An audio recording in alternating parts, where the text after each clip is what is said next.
abrir a palavra do Senhor, livro de Atos dos Apóstolos. Vamos ler o capítulo 4.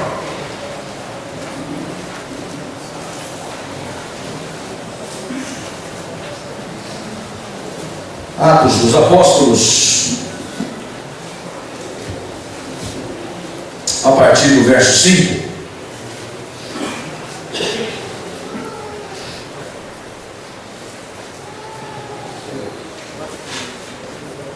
No dia seguinte, reuniram-se em Jerusalém as autoridades e os anciãos e os escribas, com o sumo sacerdote Anás, Caifás, João, Alexandre e todos os que eram da linhagem do sumo sacerdote.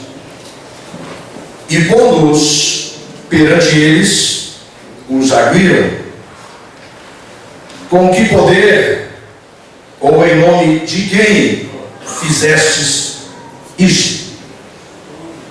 Então Pedro, cheio do Espírito Santo, lhes disse: autoridades do povo e anciãos, visto que hoje somos interrogados a propósito do benefício feito a um homem enfermo e do modo por que foi curado, tomai conhecimento, vós todos e todo o povo de Israel, de que, em nome de Jesus Cristo, o Nazareno, a quem vós crucificastes e a quem Deus ressuscitou dentre os mortos, sim, em seu nome é que este está curado perante vós. Este Jesus é pedra rejeitada por vós, os construtores, a qual se tornou a pedra angular. E não há salvação em nenhum outro, porque abaixo do céu não existe nenhum outro nome dado entre os homens, pelo qual importa que sejamos salvos. Ao verem a intrepidez de Pedro e João, sabendo que eram homens iletrados e incultos, admiraram-se e reconheceram que haviam eles estado com Jesus. Vendo com eles o homem que fora curado, nada tinham que dizer em contrário. E mandando-os sair do sinédrio, consultavam entre si, dizendo: que faremos com estes homens? Pois na verdade é manifesto a todos os habitantes de Jerusalém que um sinal notório foi feito por eles, e não o podemos negar. Mas para que não haja maior divulgação entre o povo, ameacemos-los para não mais falarem neste nome a quem quer que seja. Até aqui. Feche os seus olhos, fale com Deus.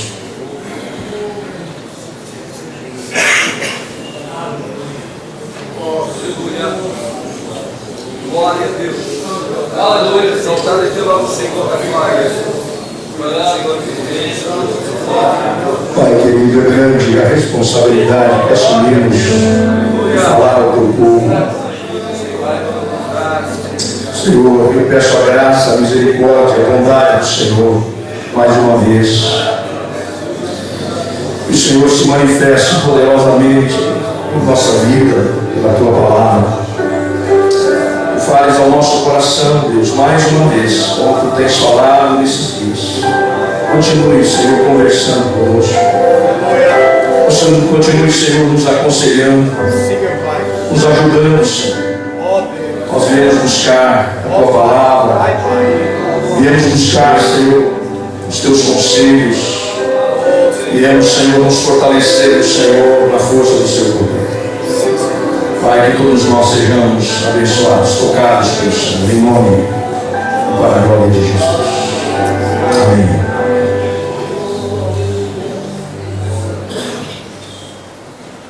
Queridos, nós temos que pensar quão relevante é a igreja no mundo em que vivemos. Quão relevante é a igreja no mundo em que vivemos? Quão relevante é a igreja para você, para nós? Quão eficaz é a igreja? Na verdade, eu estava pensando que não seria necessário nós colocarmos nenhum adjetivo à igreja. Não seria necessário. Porque na verdade é redundância. Igreja, por definição, ela é relevante. Eclesia,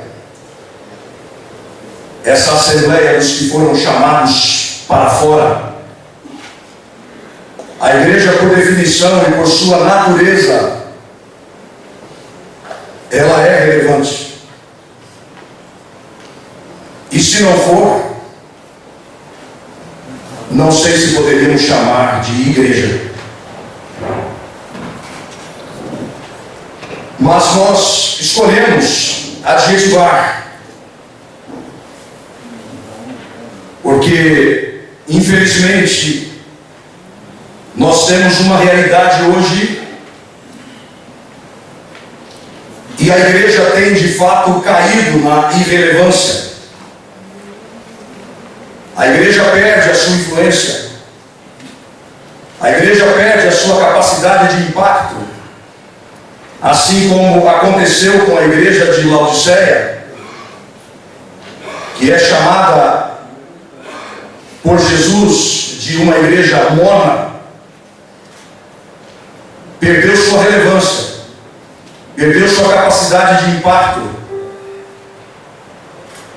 Então é possível que isso aconteça e podemos fazer uma leitura, e eu quero nessa introdução refletir um pouco com vocês a realidade da igreja a partir das novas configurações que a igreja tem ganhado nesses últimos tempos. Vocês sabem que o cristianismo, eu diria a cristandade, não é? Ganhou novas configurações, novas faces na atualidade. Existem hoje, vocês sabem, cerca de 30 mil denominações, 30 mil placas de igrejas.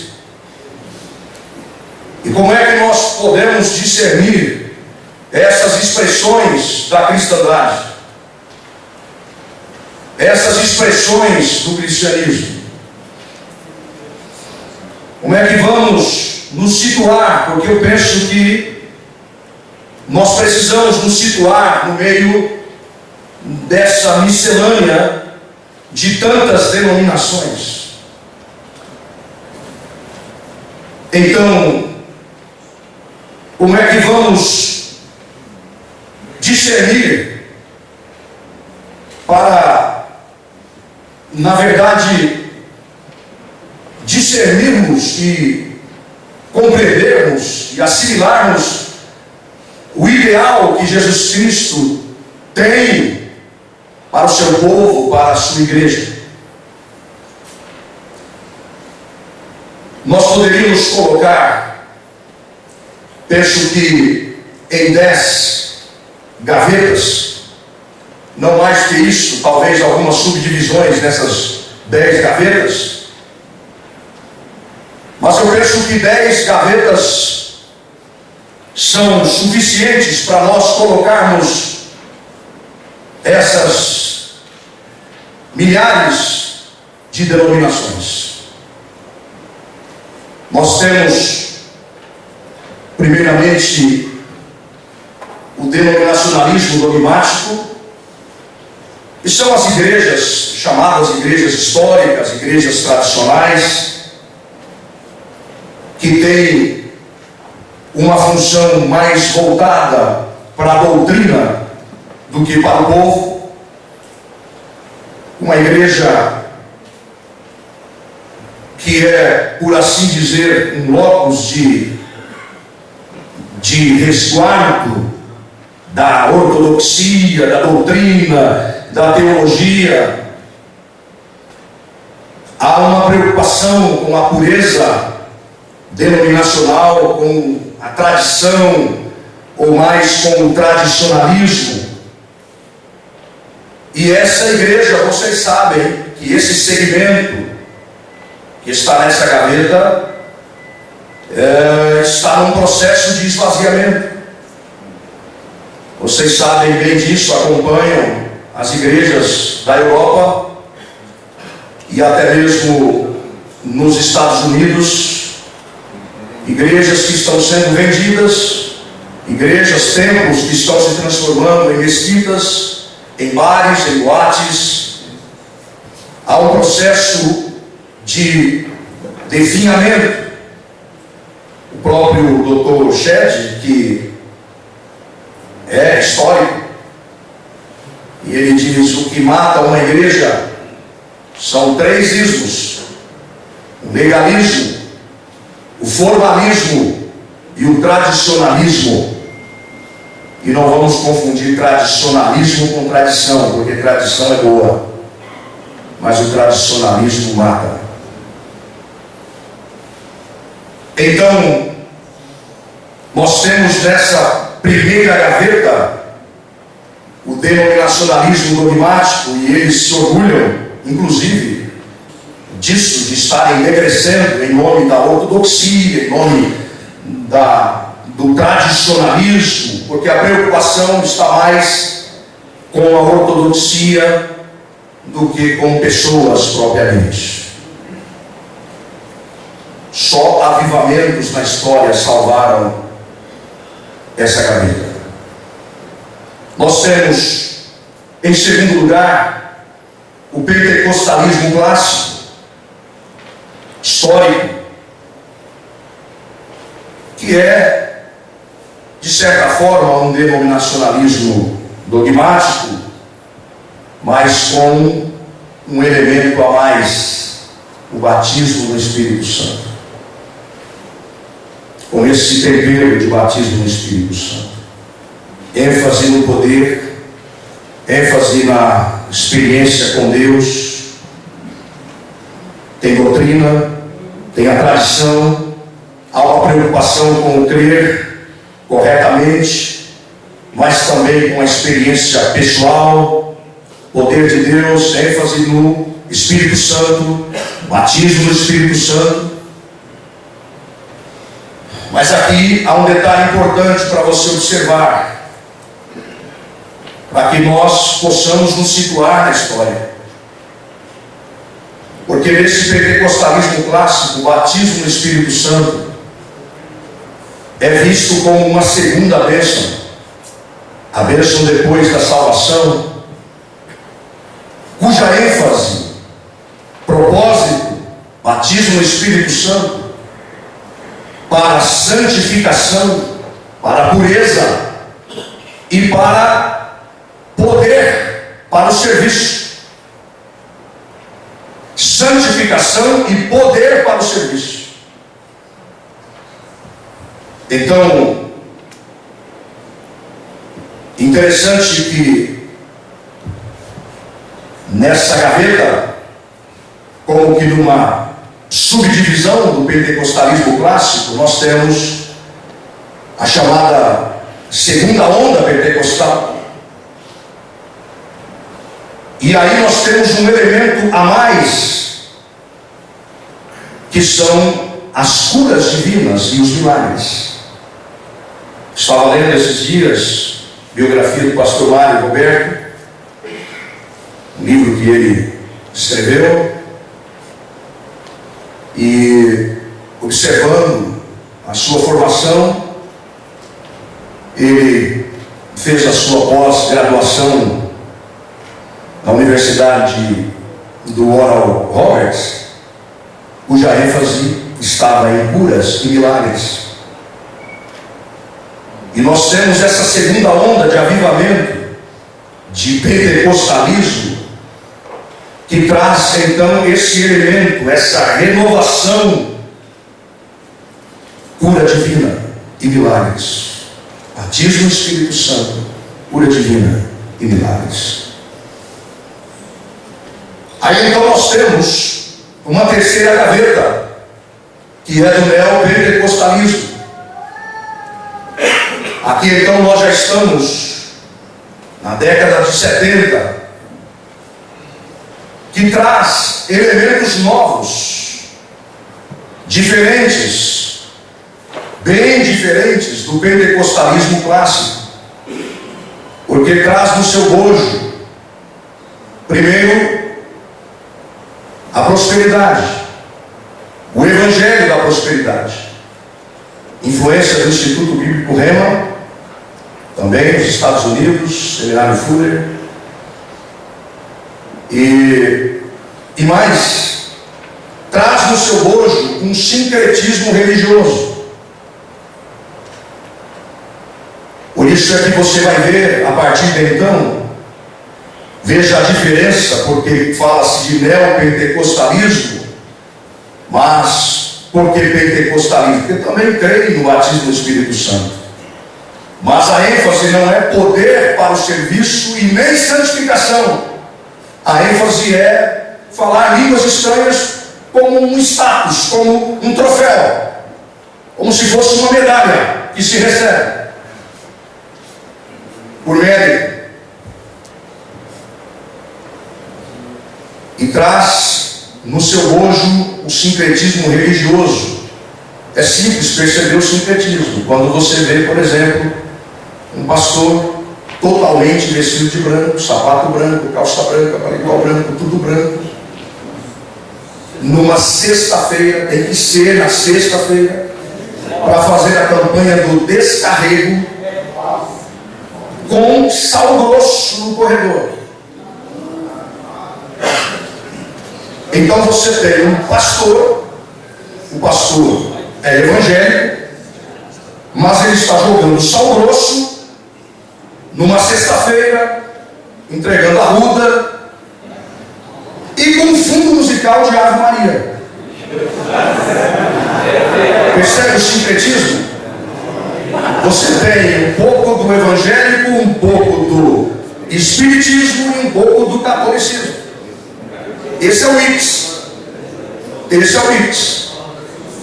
Esse é o sincretismo religioso, que é a grande novidade em relação ao pentecostalismo clássico, que não tem nada disso, não traz isso, traz batismo no Espírito Santo, com evidência de línguas estranhas, que tem duas raízes, uma na Rua Azusa, 1901, e a outra no movimento europeu, John Wesley, movimento de santidade. Então você tem diferenças nessas gavetas todas. O neopentecostalismo é marcado por simbologias muito fortes: cajado, água do Rio Jordão, rosa, pedra, sabonete. E isso tudo vem um monte de amarrações simbólicas e tudo mais. Então, isso é muito sério, porque não sei se vocês percebem a sutileza. A sutileza, porque nesse bojo do neopentecostalismo há uma ideia de um Deus que é mais parecido com um ídolo pagão do que com o nosso Deus. Porque você tem das duas uma. A ideia é assim: esse Deus vai me agradar para eu servi-lo. Essa é a ideia que está dentro do neopentecostalismo, da teologia da prosperidade e anexos aí. Esse Deus vai me agradar para que eu possa servi-lo. Se esse Deus me agradar e fizer o que eu quero, se ele fizer a minha vontade, eu vou servi-lo. Ou então, eu vou agradar esse Deus para que ele possa me servir. Qual das duas ideias estão certas? Eis a questão. Nem eu vou tentar agradar esse Deus para ver se esse Deus desata as mãos e vem na minha direção para me ajudar. E nem eu vou então buscar que esse Deus me agrade para que eu o sirva. Porque a consciência que temos é um pouquinho, bastante diferente. Nós temos um Deus que reina soberanamente. A vontade dele é boa, perfeita e agradável. Ele é Senhor. E nós nos submetemos a esse Deus que já reina por direito. E então eu digo: Senhor, agora tu vais reinar de fato em minha vida. Tu és Deus e eu sou teu servo. Põe o teu jugo sobre mim e eu vou cumprir a tua boa, perfeita e agradável vontade. Mas nós temos uma quarta gaveta que nós temos que abri-la, que é esse movimento de engajamento social. Está renascendo com muita força.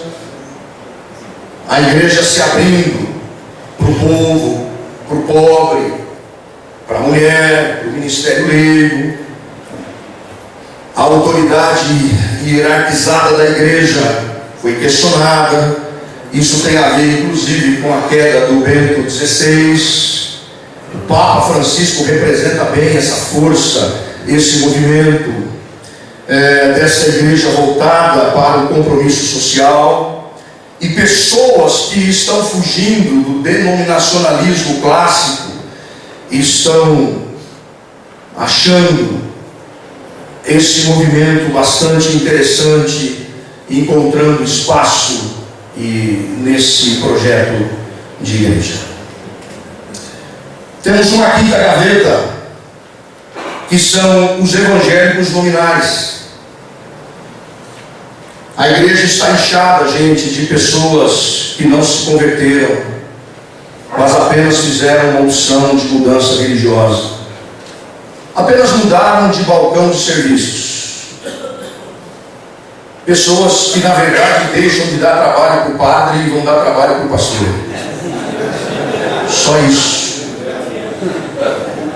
Deixaram de pedir para o Santo Expedito, para o Santo Antônio, e vão buscar um favorzinho no balcão evangélico. Apenas isso. Apenas isso. É uma mudança apenas de religião, de configuração religiosa, mas não tem uma experiência de regeneração, de novo nascimento, de transformação.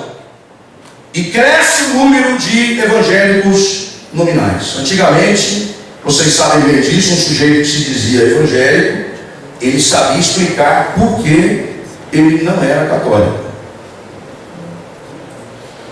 O católico não sabia dizer por que ele era católico. Você perguntava: por que você é católico? Não sei, meu pai era, minha avó era, tal. Eu não sou católico.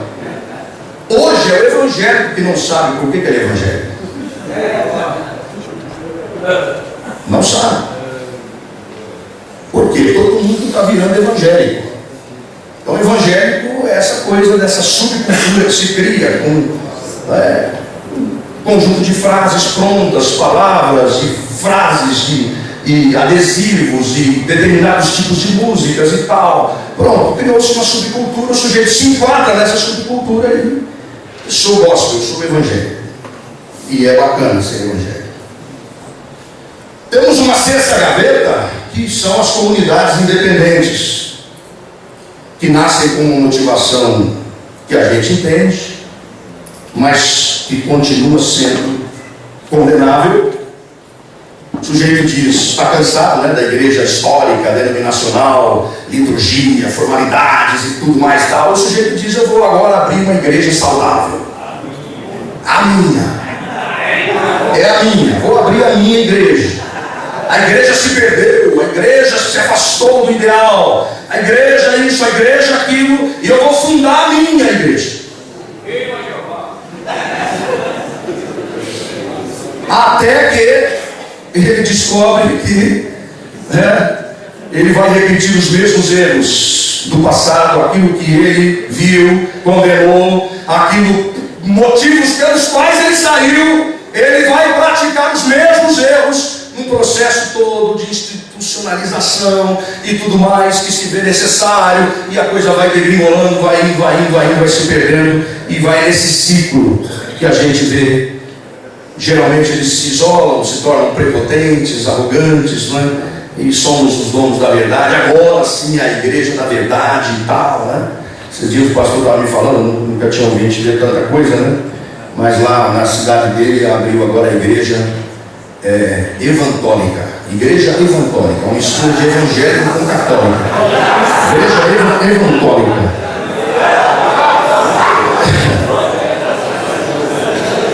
Então, é assim. Temos uma sétima gaveta que temos que abrir, que são as igrejas nas casas. Igrejas nas casas. Esse é um fenômeno presente no mundo inteiro, principalmente em países onde tem perseguição. Na China, por exemplo, as igrejas são grupos pequenos, grupos familiares, células. Isso na Índia, África, enfim, no Brasil está crescendo bastante. As igrejas, principalmente em grandes centros urbanos, não é? As pessoas sentem essa necessidade de acolhimento, de estar mais perto, mais afeto. Então, um grupo pequeno é bastante interessante e a igreja nas casas tem crescido. Tem mais uma gaveta para a gente abrir, que é a igreja empresa. A igreja empresa é uma igreja que é administrada como empresa. Isso nos Estados Unidos cresce muito. São como que empreendimentos religiosos, pastores que são como que executivos, não é? E trabalham muito com marketing, enfim, e a ênfase, né, no gerenciamento, na estrutura de gerência excelente. E esse fenômeno eclesiástico que vem crescendo, igrejas como do Rick Warren, Bill Hybels e tudo mais, são igrejas que funcionam nesse modelo. Igreja administrada como uma empresa, apenas administrada como uma empresa. E aí vem uma outra gaveta, uma nona gaveta, que é a igreja, agora sim, é uma igreja negócio. A anterior é uma igreja apenas administrada como empresa. Aqui você tem uma igreja com negócio. Aqui se trata então de igrejas que são impérios personalistas, igrejas que são impérios privados, igrejas que têm um dono, né? Literalmente tem um dono. O bispo, o apóstolo, o pastor, enfim, é o dono da igreja. Igreja é business, é grana. Então, se tem rede de televisão, se tem editora, linha de produtos, franquias, igrejas são franquias, pontos de vendas e tudo mais. Então, a igreja que tem dono, você já sabe, ela está desqualificada então como igreja logo de cara, não é? Essa é uma igreja empresa. E isso, vocês sabem, está crescendo e muitas igrejas estão surgindo com esse perfil. E por fim, nós temos a igreja informal. Essa igreja também está crescendo. São os desigrejados. Movimento dos 100 igrejas. 100 igrejas. Movimento que é um movimento não institucional. Então, de que igreja você é? Não, não sou de igreja nenhuma, eu sou do reino. Eu sou do reino. Então o sujeito vai, ele assiste o culto na igreja X, porque ele gosta da mensagem do pastor. Ele vai na igreja Y porque ele gosta do louvor daquela igreja, mas ele é simpatizante de um projeto social, então ele dá o dízimo dele, o dinheiro dele lá naquele projeto, e enfim, ele pega o que tem de melhor em cada lugar. E você pergunta: onde você é? Não sou de lugar nenhum. Ele não está desviado no sentido que nós costumamos definir, desviado. Ele não está relacionado como membro de nenhuma denominação, de nenhuma igreja. Esse é o quadro. Toda essa miscelânea você vai ver que vão caindo nessas gavetas. Numa delas vai se enquadrando aí. E nós temos que pensar quem somos nós. E nós, quem somos? Em que gaveta estamos? Queridos, a fé cristã está caindo na irrelevância. E o que nós vamos fazer? O que fazer para salvar a fé? Para sairmos do marasmo, da apatia, da falta de relevância? Alguma coisa nos falta. Alguma coisa nos falta. Será que são métodos? Não creio que sejam métodos. Não creio. Às vezes nós nos iludimos com certos métodos, com certos pacotes eclesiológicos. Nos iludimos. Porque se você for conversar com pastores dessas grandes igrejas, mega igrejas, e você vai ver que o que aconteceu ali foi acontecendo. Depois que tudo aconteceu, aí o pastor sistematiza isso. E você pergunta, o que foi que aconteceu aqui? Como que cresceu? Aí o pastor vai te dar ali um livro, uma cartilha, dizendo, olha, 10 passos para isso, 10 passos para aquilo, e tal, faz assim, sabe? Na verdade, o que ele fez, depois de tudo acontecido, à medida que foi acontecendo, então ele foi sistematizando, experimentando coisas e fazendo, até que veio um livro. E às vezes eu fico imaginando aqui na minha cabeça que de repente o Espírito Santo está olhando assim, o pastor dando aquela explicação, escrevendo um livro e dizendo, não é nada disso, sua igreja não cresceu por nada disso. Cresceu porque eu, na minha graça e soberania, decidi soprar aí e dar o crescimento para essa igreja. Eu tenho receio com métodos, com pacotes fechados e pacotes de crescimento de igreja, é muito perigoso, porque nós esbarramos em muitas questões como essa. Mas o que é ser uma igreja relevante? Queridos, ser uma igreja relevante, já eu entro no texto, não usei o texto como pretexto, não aguenta firme aí, já chego lá. O que é ser uma igreja relevante? É ser o que fomos destinados a ser.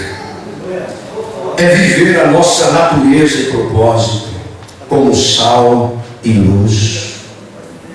Quando eu disse que é redundante nós dizermos igreja relevante, porque o próprio Cristo disse, não se pode esconder a cidade edificada sobre um monte. E ele estava se referindo à igreja.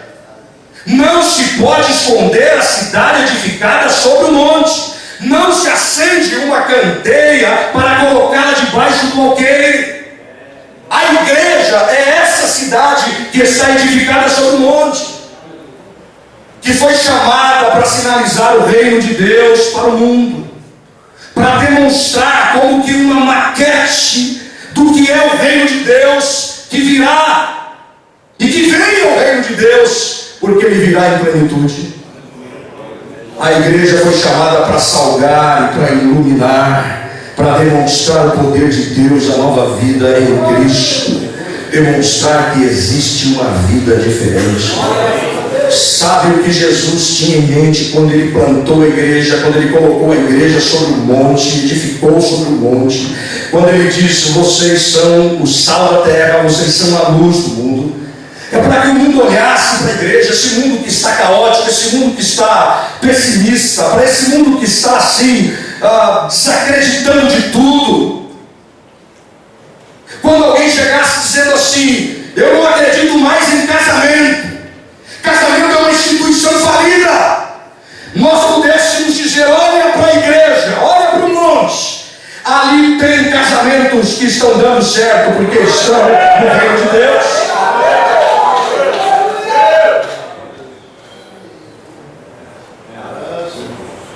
Aqui tem pessoas que estão sendo transformadas pelo poder de Deus.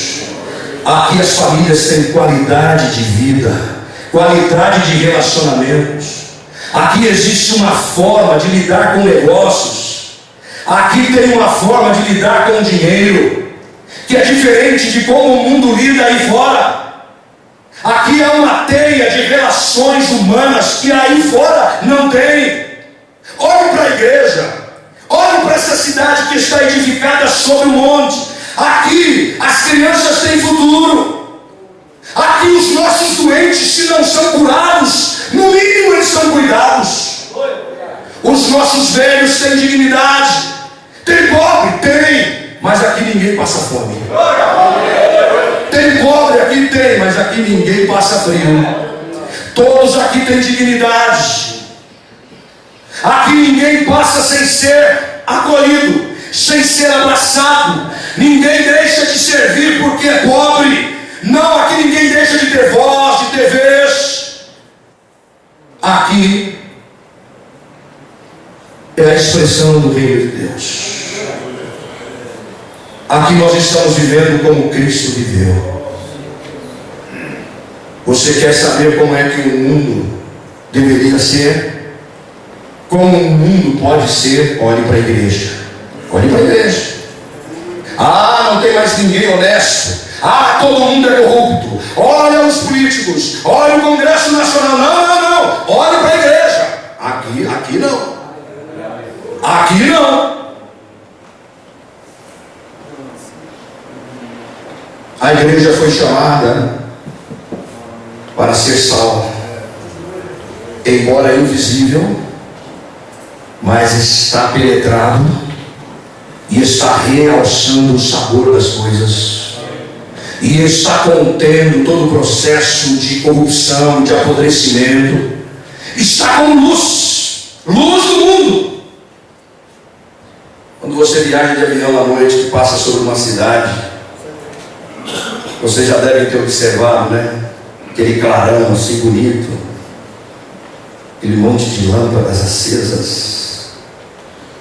De longe, do alto, você vê aquele clarão e você diz: ali é uma cidade. Jesus, quando estabeleceu a sua igreja, Ele tinha em mente que nós seríamos essas milhares e milhões de lâmpadas acesas, e que o mundo olhe e diga: ali tem o reino de Deus. Ali é o reino de Deus. Ali é o reino de Deus. Lâmpadas acesas. A igreja foi chamada para ser luz. A igreja foi enviada ao mundo, ovelhas para o meio de lobos. Jesus diz: eu vos envio como ovelhas. Eu acho isso tão forte. Ovelhas no meio de lobos. Mas você tem o desafio de não virar lobo, você continuar ovelha. A igreja de Jesus Cristo sinaliza o reino que virá em plenitude. A igreja que é relevante é assim. Ela é instrumento de Deus para cumprir a sua missão, porque a missão é de Deus. A missão é de Deus. Nós somos instrumentos de Deus para cumprimento da missão que é de Deus. E quando ganhamos essa consciência missional, já não entendemos mais num limite de que nós enviamos pessoas. Não. Nós mais do que enviamos pessoas, nós somos enviados. A igreja se entende, se compreende como nós fomos enviados, porque quem envia é o Espírito Santo. Nós somos enviados. A igreja que é relevante é assim. Uma igreja que participa da comunidade, que está visando a glória de Deus, que está realçando o sabor, que está evitando processos de apodrecimento. Nós, quando assistimos a um noticiário, a gente vê aquela notícia não como mais uma notícia dentre as muitas ruins que tem. Nós, como igreja do Senhor, igreja relevante, você lê um jornal, você assiste a um jornal e você entende aquela notícia como uma agenda de Deus para a sua igreja. O problema é que nós vamos nos conformando. A princípio ficamos indignados, Daqui a pouco nós sentimos a nossa impotência. É assim mesmo, sempre foi, é assim mesmo. Nos sentimos impotentes, ficamos insensíveis e simplesmente vamos tocando o barquinho. Queridos, o que fazer? O nosso chamado não é para intimidar, não é para impressionar. O nosso chamado é para influenciar. A igreja de Jesus Cristo foi chamada para influenciar. Evangelizar não é passar conceito. Evangelizar é comunicar vida. É comunicar vida e vida abundante. Evangelizar é relacionar-se. É gente se relacionando.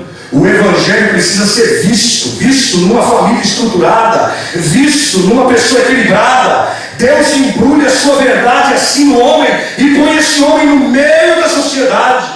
Evangelizar é isso, é verdade encarnada. Nós não precisamos de mídia, nós precisamos de vidas transformadas. O grande argumento de Deus para o mundo são vidas transformadas. Pessoas transformadas. O que nos falta? Eu li um texto para vocês. Um homem de mais de 40 anos de idade que foi curado. Era colocado na porta do templo, paralítico, mendigando, até que apareceram Pedro e João. Esse homem paralítico olha para eles, esperando receber alguma coisa, e eles olham para aquele homem dizendo: não temos prata nem ouro, mas o que nós temos nós te damos. Levanta-te, levanta-te. E isso cria uma celeuma, porque a cura do homem gera toda uma confusão, uma celeuma. E eles entram no templo e lá está o pessoal preocupado. Aqueles mesmos que crucificaram a Jesus Cristo estão preocupados. Eles querem como que dar um cala-boca nos apóstolos. Eles querem como que dar um chega para lá, para que isso pare, para que isso não se propague, para que isso não aconteça mais, para que a igreja que está começando a expandir já não expanda mais. E eles são presos e depois são interrogados. E Pedro toma a palavra e traz ali o recado de Deus. E eu quero destacar aqui algumas coisas nesse texto, para dizer o que precisamos, para que sejamos de fato uma igreja relevante. Primeiro, nós precisamos de poder espiritual. Nós precisamos de poder espiritual. Não temos prata nem ouro. Não temos prata nem ouro, mas o que temos, nós te damos. Não temos prata nem ouro. Não temos recursos, poder aquisitivo, mas não é o poder aquisitivo que vai movimentar aquilo que é de natureza espiritual. Tudo o que precisamos é do poder do Espírito Santo. Porque sem poder do Espírito Santo você até tem profetas, mas você não tem profecias. Sem poder do Espírito Santo você até tem métodos e métodos que são bonitos, que são interessantes, que são complexos, mas nós não temos transformações de realidades espirituais, físicas, emocionais e sociais. É no nome de Jesus que nós vamos fazer o que precisa ser feito. É no nome de Jesus. Quando Pedro e o João, eles ministram aquele homem no poder do nome de Jesus, todos ficam com os olhos fitos neles. E eles dizem: por que vocês estão olhando para nós como se esse poder fosse algo nosso? E aqui é uma boa lembrança para nós, que não adianta nós pensarmos que a igreja vai crescer em função de uma pessoa carismática, em função de um personalismo de alguém, porque às vezes queremos impressionar pessoas com outros poderes. Você não vai impressionar pessoas com o seu carro, você não vai impressionar pessoas, transformar vidas, você não vai resolver problemas espirituais, emocionais, demonstrando poder financeiro, demonstrando títulos acadêmicos. Não é isso. Tudo o que precisamos, nós que estamos envolvidos em uma obra que é de natureza espiritual, nós precisamos do poder do Espírito Santo, do poder do Espírito Santo, do poder do Espírito Santo. O crédito não é nosso. Nós esvaziamos o culto à personalidade. Nós não confundimos mensageiro com a mensagem. Não sou eu, não é você. É algo que está fora de nós e que vem para dentro de nós. O Espírito de Deus. O Espírito de Deus. Isso tem a ver com Ele. Isso tem a ver com Ele. Isso tem a ver com Jesus de Nazaré. Nós somos vasos de barro carregando tesouros, tesouros, tesouros. Nós somos meramente vasos de barro. Queridos, se Deus não operar, não adianta nós manipularmos. Se Deus não operar, você vai ter que apelar para a macaquice religiosa. E eu vou dizer uma coisa para vocês, eu particularmente, uma coisa minha, eu estou cansado de macaquice religiosa. Quando falta poder, aí nós apelamos para os artifícios. Nós apelamos para aquilo que é superficial.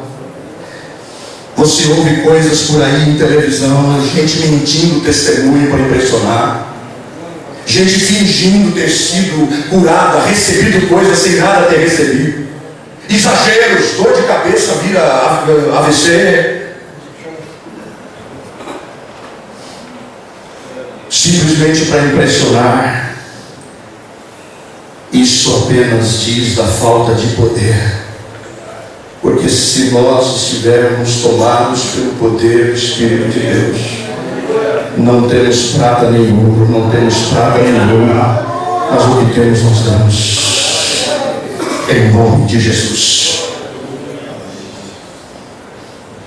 A igreja relevante tem um papel profético.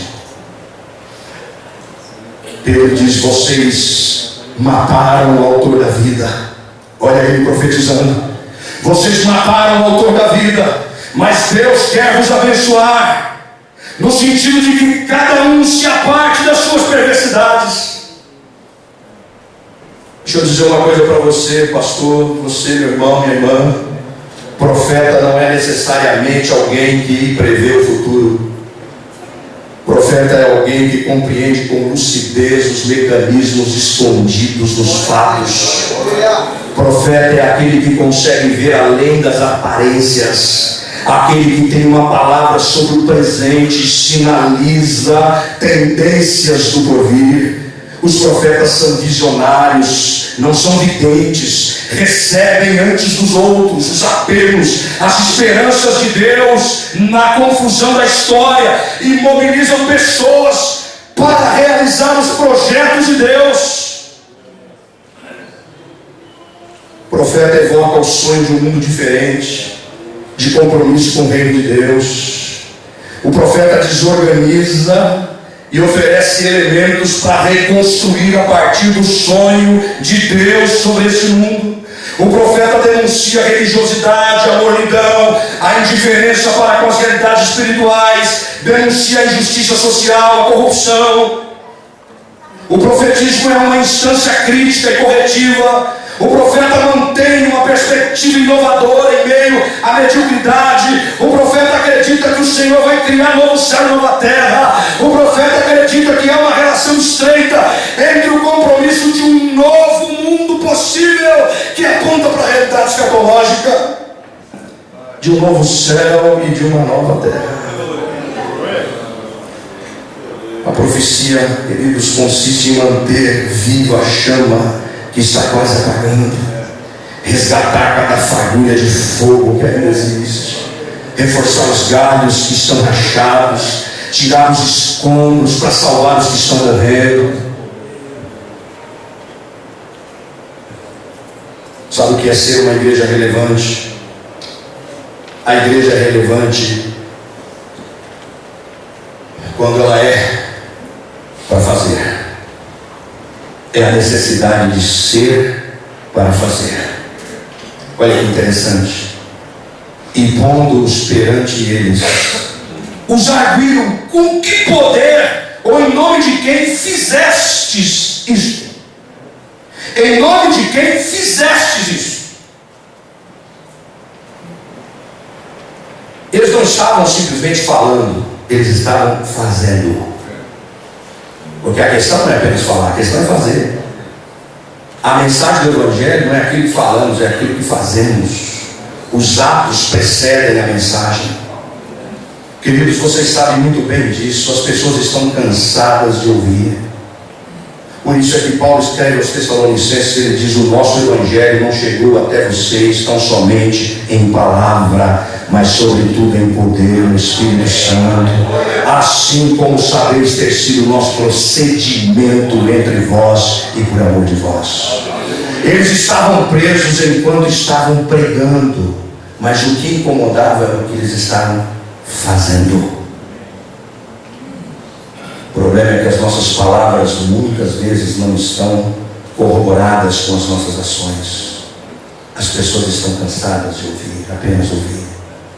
Senatos, vocês sabem, o Evangelho é um romantismo literário, pregação sem vida, é uma utopia religiosa, um amontoado de palavras vazias, fé sem obras é morta, a oração passa a ser reza vazia, louvor passa a ser exercício ritualístico, o culto vira uma coisa estranha, esquisita, uma enganação, imitação de poder, curas falsas, milagres falsos.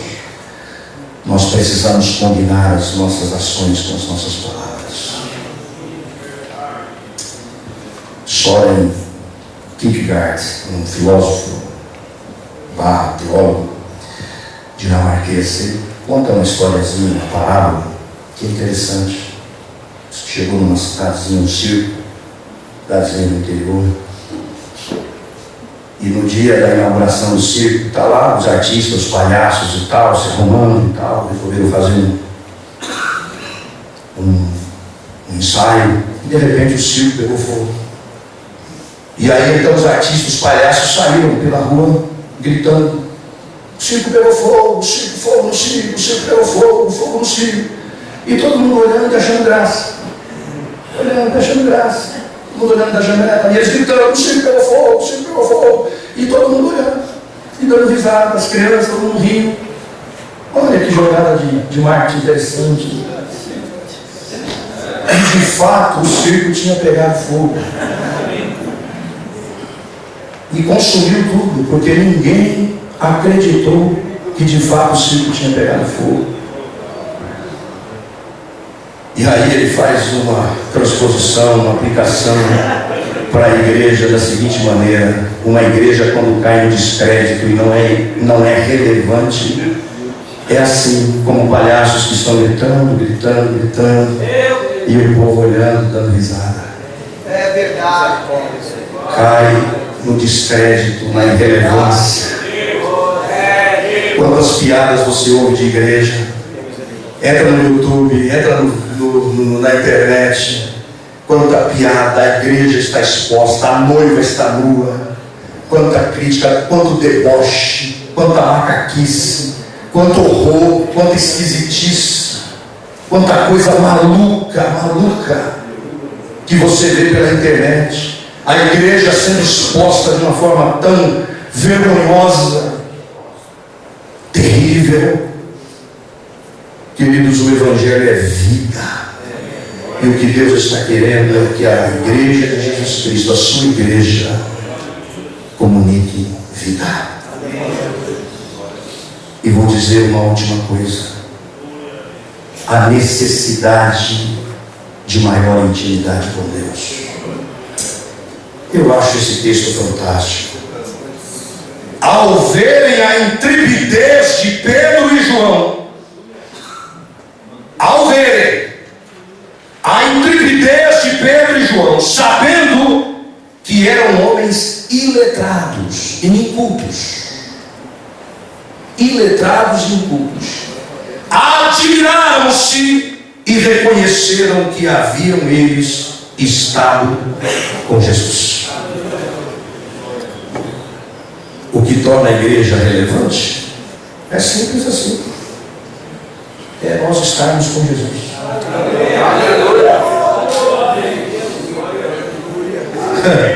A questão não é nem se você é iletrado, se você é doutorado. A questão não é essa. A questão é se você está com Jesus. Se você está com Jesus.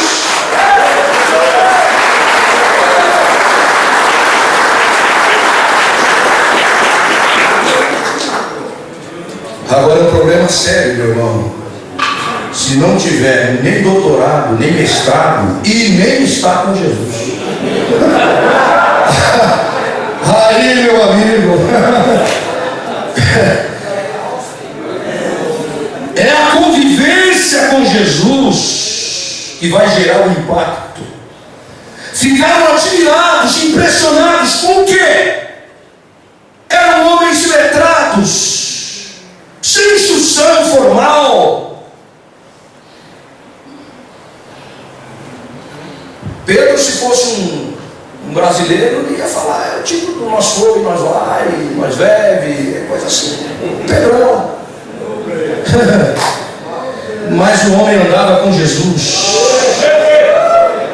Aquele Pedro que era hesitante, temeroso, covarde, agora está falando com intrepidez, agora está falando com ousadia.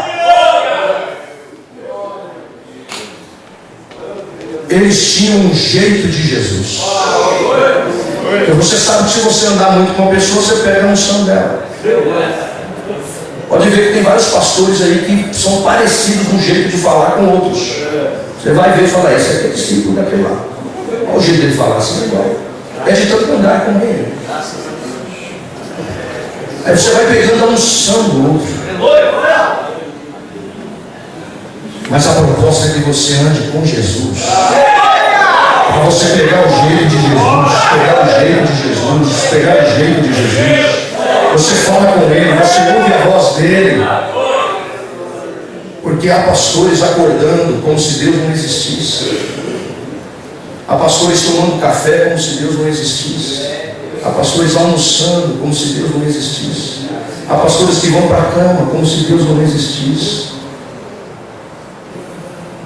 E você sabe que o pior tipo de ateu é esse. Não é aquele que diz que não crê em Deus, é aquele que vive como se Deus não existisse. Porque você toma um café, você não diz obrigado, Senhor. Você almoça, você não diz louvado seja o nome do Senhor. Você acorda, você vai para a correria, você não diz: Senhor, louvado seja o teu nome. Quem anda com Deus relaciona tudo a Deus. Quem anda com Deus relaciona tudo a Deus. Quem anda com Deus presta atenção em Deus. Você presta atenção em Deus. A convivência com Jesus vai gerar impacto na sua vida. Vai gerar impacto na sua vida essa convivência. E sabe qual vai ser o resultado? Está aqui no verso 17. Mas para que não haja maior divulgação entre o povo, ameaçamos para não mais falarem. Porque o problema deles é o seguinte: eles estão reunidos e estão pressionando, porque eles querem fazer um cala-boca. Porque olha, os mesmos que crucificaram Cristo, agora olha, os discípulos dele, agora já está indo muito longe, já se fala em 5.000 almas. Já não são mais 12, já não são mais 70, já não são mais 120, já não são mais 500, já não são mais 3.000, já está se falando em 5.000.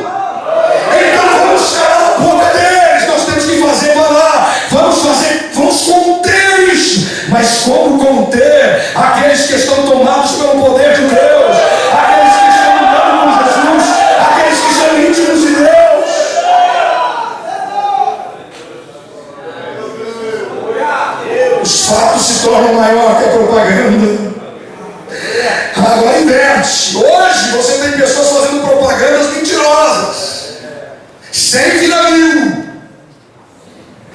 A coisa aqui inverte. Os fatos são maiores do que a propaganda. Você diz, eu vou lá ver esse negócio porque eu estou achando muito maravilhoso. Quando você chega e diz, é muito mais do que eu pensava. É mais do que eu pensava. Queridos, nós temos um desafio. E eu quero deixar esse desafio para nós encerrarmos.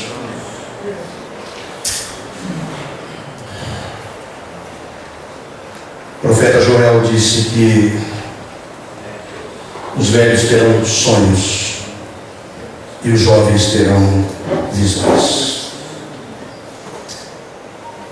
Os velhos sonham, os jovens transformam os sonhos em visão. Eu penso que essa igreja quer ser uma igreja para a cidade, para a comunidade, uma igreja inserida no mundo, que não é do mundo, mas está inserida no mundo, para modificar, para transformar, para sinalizar o reino de Deus. Ser uma igreja que cresce integralmente, ou seja, em quantidade e qualidade. Uma igreja composta de pessoas transformadas espiritual, emocional, moral, física e socialmente. A nossa igreja quer ser uma igreja cuja adoração caracteriza-se por uma vivência devocional, pessoal e coletiva da manifestação da presença de Deus. Essa igreja quer ser uma igreja plena de relacionamento com Deus e com todas as pessoas. Quer ser uma igreja onde todos os crentes conheçam seus dons e talentos dados por Deus e sirvam de acordo com eles, de tal modo que todas as necessidades sejam supridas e os propósitos de Deus sejam alcançados na terra. Eu penso que isso traduz o que temos de maneira encapsulada, sintetizada em oração e trabalho por avivamento no Brasil e no mundo. Agora, para cumprirmos, para chegarmos nessa estação, nessa realidade, nós temos a nossa missão. Essa é a nossa missão. Vamos dizer juntos? Evangelizar e discipular as pessoas, curá-las interiormente, torná-las verdadeiras adoradoras, ajudá-las a crescer na comunhão com Deus e com os irmãos, equipá-las para servirem a Deus e ao próximo através dos dons espirituais, a fim de glorificar o nome do Senhor Jesus. Fique em pé a presença do Senhor.